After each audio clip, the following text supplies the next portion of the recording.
দেখো এখানে নারকেল দিয়ে সব পিঠার, এটাকে কি বলে আমাদের চট্টগ্রামের আঞ্চলিক ভাষায় এটাকে পিঠার কাই বলে থাকি, কার জেলায় এটাকে কি বলে থাকো আমি জানি না। এগুলো আমি গতকাল কিন্তু রাতেই সব কিছু মেখে, উপকরণগুলো মেখে নর্মাল ফ্রিজে রেখে দিয়েছি। জীবনের প্রথম বানাবো কিসের পিঠা? তালের পিঠা। জানি না খেতে কেমন হবে। এই যে দেখো এগুলো স্টিলের মোল্ড কেক বানানোর, হ্যাঁ, তো এগুলো আমি কিনেছিলাম কেক বানানোর জন্য। এখন এগুলাতে বানাবো তালের পিঠা। এগুলো হলো ওয়ান টাইম কাগজের প্যাকেট। এগুলো এভাবে বসিয়ে দিব। এগুলো ফার্স্ট বার ট্রাই করছি, দেখি কেমন হয় খেতে। তো এখানে অল্প অল্প করে দিয়ে দিব এই যে পিঠার উপকরণগুলা। এগুলো ফুলবে তো, সেজন্য একদম পুরা পুরা দেওয়া যাবে না, অর্ধেক অর্ধেক করে দিতে হবে, এগুলো ফুলবে।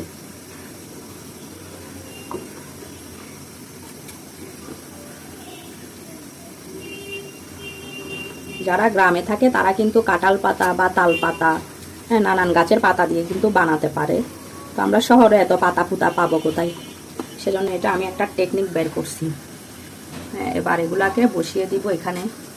এখানে স্টিমারের মধ্যে বসিয়ে দিচ্ছি।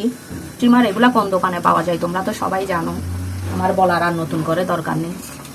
এগুলা দেখি বাষ্পের মধ্যে আশা করি হয়ে যাবে। এবার এগুলাকে ঢাকনা দিয়ে দেব। এই যে দেখো ফিরে আসছি 20 মিনিট পরে। এই 20 মিনিটে দেখো পিঠাগুলা কিন্তু তৈরি হয়ে একদম ফেটে গেছে। এভাবে ফেটে যাওয়ার মানেটা কি বলো তো? অর্থাৎ পিঠা একদম খুবই ভালো করে হয়েছে। এই যে দেখো একদম ফেটে চৌচির হয়ে গেছে। আর পিঠাগুলো এত সফট হয়েছে, এ বাবা বাষ্প জন্য হাত দেওয়া যাচ্ছে না, অনেক সফট হয়েছে। তো এগুলো আমি নামিয়ে নেব। এগুলা এখানে প্রচুর পরিমাণে বাষ্প উঠছে তো, আর স্টিলের এগুলো কিন্তু অনেক গরম হয়ে গেছে। এ কি সুন্দর করে বের হয়ে গেছে দেখো তালের পিঠাগুলা,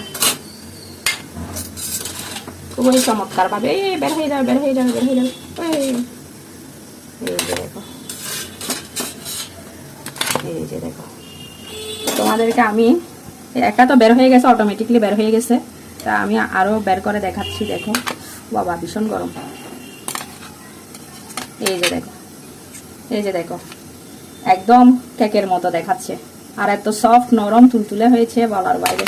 ও বাবা ভীষণ গরম, ওরে বাবা কি গরম।